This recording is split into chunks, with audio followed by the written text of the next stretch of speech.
More on the situation in Syria from James Denselow. He's a writer on Middle East politics. He's joining us now live from London. James, thanks for being with us here on RT. Well, with many pointing the finger at economic recession, along with calls for political reform and democracy being the causes of discontent amongst these protesters in Syria, could there be other forces at large here behind this unrest? Well, I'm not entirely sure what you're alluding to. I think that ultimately the Arab Spring has had the same fundamental underpinnings across the region. Each country has its own unique sort of circumstance that has affected what has happened since. The sectarian issue is what I'm alluding to, James, the sectarian issue. Sure.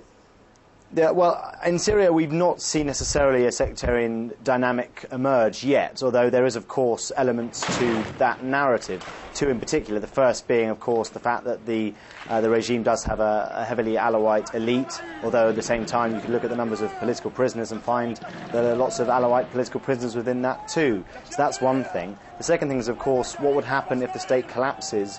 Would sectarian kind of divisions divide and essentially determine the future politics of the country, much as we saw in Iraq? So to the first point, I would say we've not seen sectarianism determine the conflict to date. The second point is, if the regime collapses, of course, there is a potential for it to be a mode of future politics in the country. OK, and what about politics beyond the country, in the region? What would happen if the regime collapsed then? Well, I think we're a long way away from that at the moment, but ultimately I think we've got a lot of examples of state collapse in the Middle East. Nowhere better to look than to the east and west of Syria itself. In Lebanon, state collapse has led to a very weak and sectarianly tense government that constantly collapses and is reformed and is unable to really address the political challenges of the day.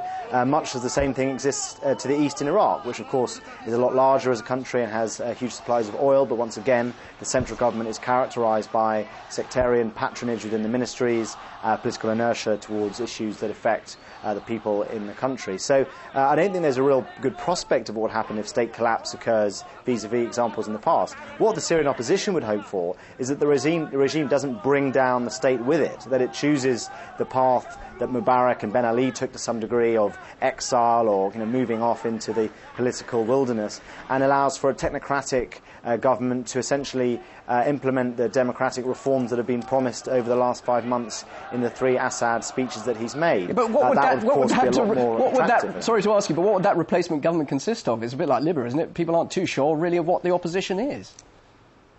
Well, I'm not talking about the opposition here. I'm talking about having a technocratic caretaker government in which the opposition can take part in future elections.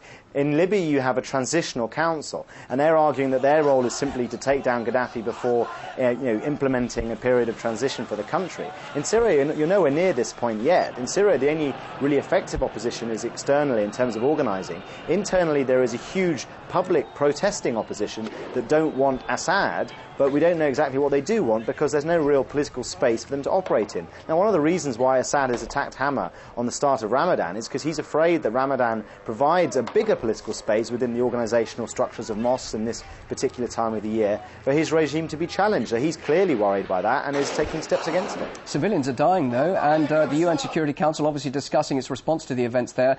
What stand should it be taking? And after all, should there be foreign intervention to help those civilians, which was the missive, of course, in Libya?